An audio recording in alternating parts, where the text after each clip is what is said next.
शेषत्वमेकः सकलस्य भूमेः भारस्य निर्वाहविधो नियुक्तः भूयोऽपि तत्कृत्य समर्पणोक्तिः त्वय्येव च स्यात् पुनरुक्तिरेव.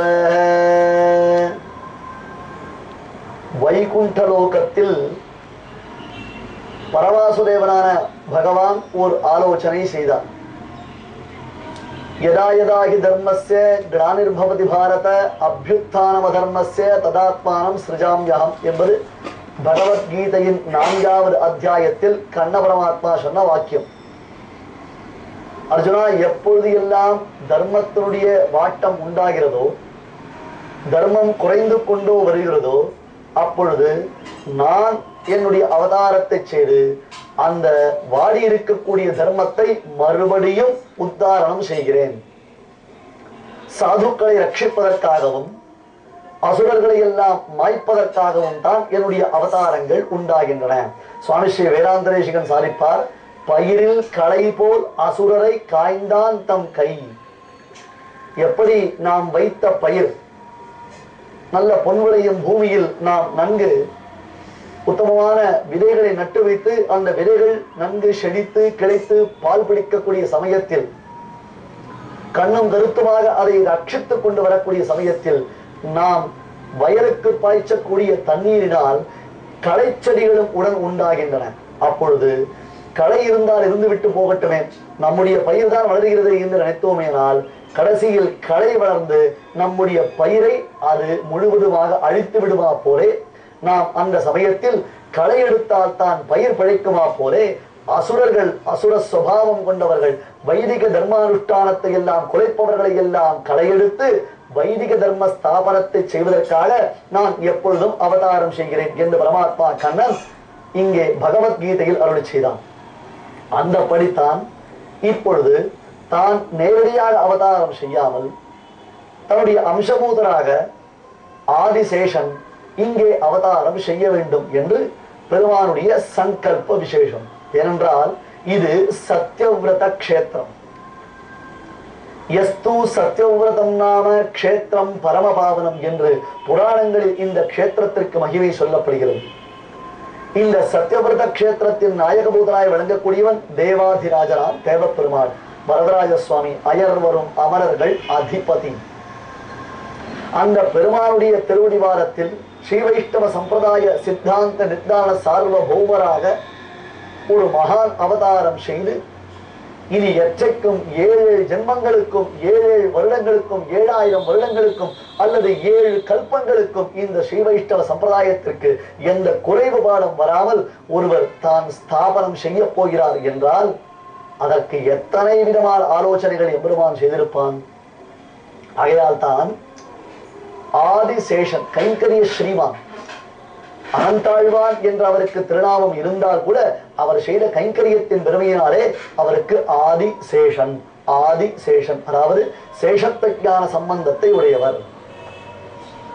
அவரை அழைத்து சேஷத்வமேகா சகலஸ்ய பூமேஹ பாரஸ்ய நிர்வாக விதோ நியுக்தஹ. அனந்தாழ்வானே, இந்த உலகத்தை தாங்குபவர் நீர்தானே.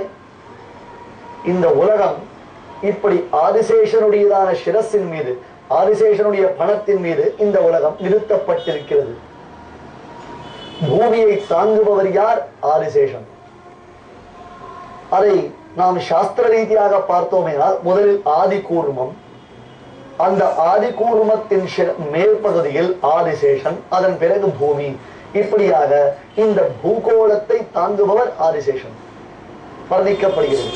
சேஷத்வமேகா சகலஸ்ய பூமேஹ பாரஸ்ய நிர்வாக விதௌ நியுக்தஹ பூயோபி தத்கிருத்ய சமர்ப்பணோக்திஹி त्वय्येव च स्यात् पुनरुक्तिरेव.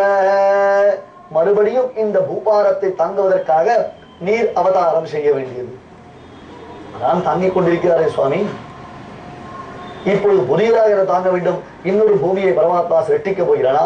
எத்தனை லோகங்கள் சிருஷ்டிக்கப்பட்டாலும் அகிலாண்ட கோட்டி பிரம்மாண்ட நாயகனாக அந்த பரம்பொருள் விளங்கும் வரையிலும் ஆதிசேஷன் தான் இந்த காரியத்தை எல்லாம் செய்ய வேண்டும். சரி, இது என்ன புதிய காரியம் என்றால், அப்பா பாரத்தை தாங்குவது என்றால் இப்படி தலையில் தூக்கி வைத்துக் கொள்வது மட்டுமில்லை, பொறுப்பு.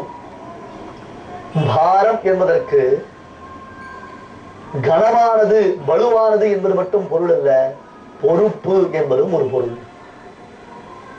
உலகத்தை ரட்சித்தலும் ஒரு பெரிய பொறுப்பு தானே. உலகத்தில் உள்ள அத்தனை ஜீவ வர்க்கங்களும் நற்கதி அடைய வேண்டுமே.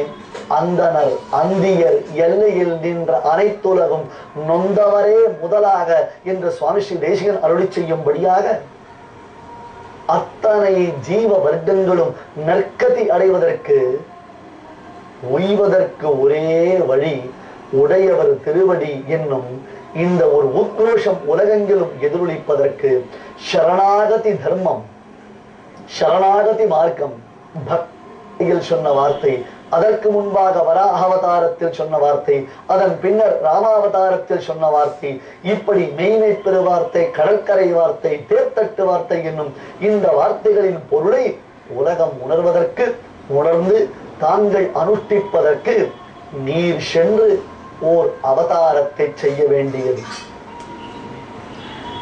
எப்பொழுதும் பூமியை தாங்கும் பெரும் பொறுப்பை ஏற்றிருக்கக்கூடிய நீர் அதே போன்று தான் பூமியில் உள்ளவர்களை காப்பாற்றும் பெரும் பொறுப்பை தற்பொழுது ஏற்றுக்கொள்ள வேண்டும் என்பதாக வைகுண்டபதியான ஸ்ரீமன் நாராயணன் அவருக்கு நியமனம் அளித்தான்.